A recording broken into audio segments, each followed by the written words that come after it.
La acción de las fuerzas del orden, Sendero Luminoso se da el lujo de emitir mensajes radiales en la zona del Braem. Precisamente, Canal N obtuvo en exclusiva un audio de la llamada camarada Olga que insta a la población a impedir la erradicación de los cultivos ilegales de coca. Vamos con el informe.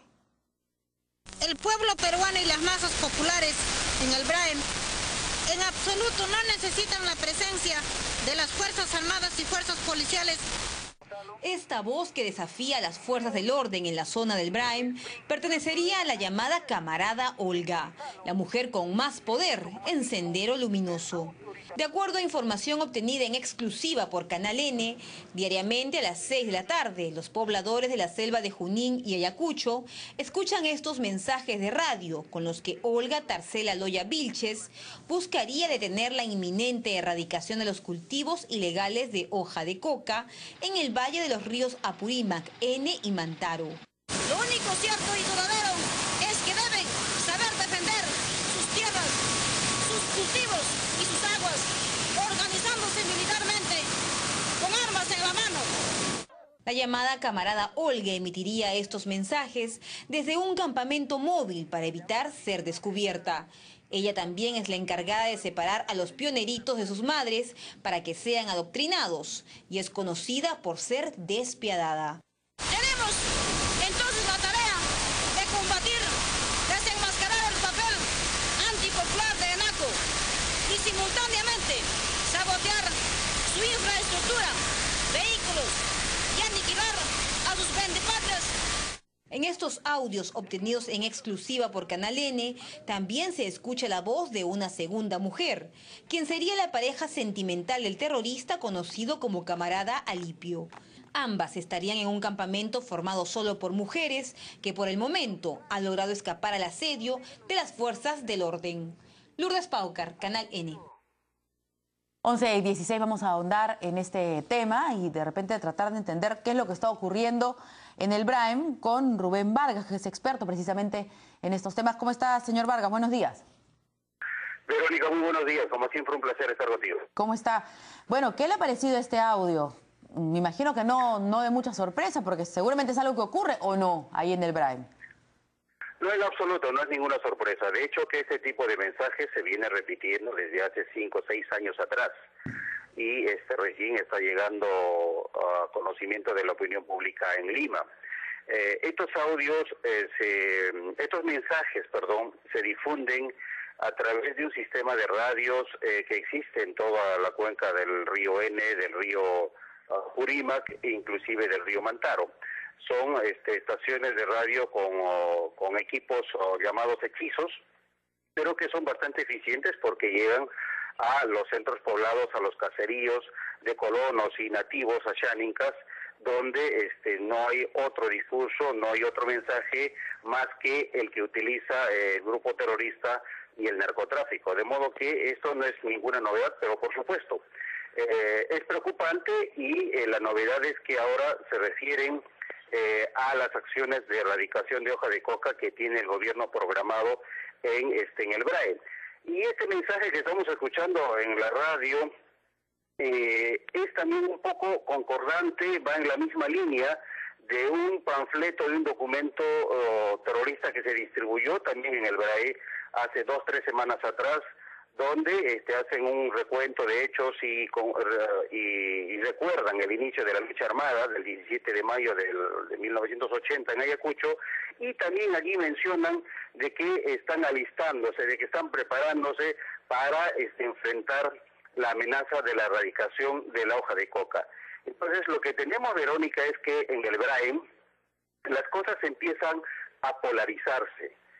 Por un lado, los que defienden la hoja de coca, que es el 80% de la población campesina del Braem, y obviamente a la cabeza del grupo terrorista, y del otro lado los que amenazan la erradicación de la hoja de coca, que es la acción del Estado, que es la presencia de la Policía Nacional, del Ministerio del Interior y de las Fuerzas Armadas en general.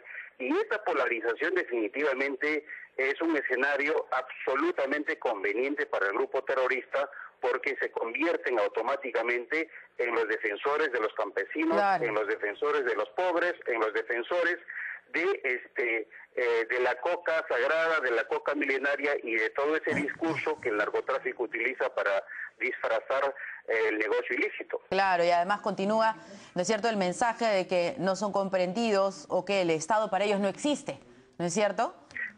Exactamente, exactamente. Entonces, el mensaje que utiliza de manera muy conveniente el grupo terrorista es que el Estado solamente en el BRAE está presente con armas, solamente están presentes las Fuerzas Armadas y ahora viene a quitarles el pan, el único sustento que tienen para sostener a sus familias. Entonces, es un discurso absolutamente potente, es un discurso muy eficiente con el que se está ganando a la masa, a los campesinos de la zona. Y de hecho, que ya hace algunos años atrás, una de las estrategias políticas utilizadas por el grupo terrorista para revertir ese divorcio que existía entre la población campesina y el grupo terrorista por los asesinatos que cometían estos en los 80, 90, recordemos que hubo masacres de campesinos por parte de Sendero Luminoso, y para revertir ese divorcio, para revertir ese recuerdo que tenían los campesinos del Sendero Asesino,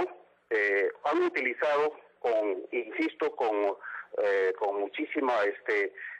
muchísimo éxito esto de presentarse y convertirse en los defensores de los intereses del campesino en el BRAE. ¿Qué significa esto?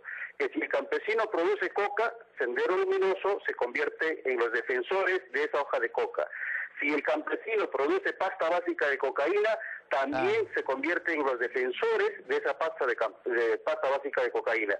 Si el campesino, sus hijos, son traqueteros, entonces el grupo terrorista también defenderá a la economía de ese campesino que gira en torno al negocio de la droga. Entonces son ellos los grandes abogados, los grandes defensores del campesino, y los que amenazan esa economía es el Estado, las Fuerzas Armadas y la Policía Nacional.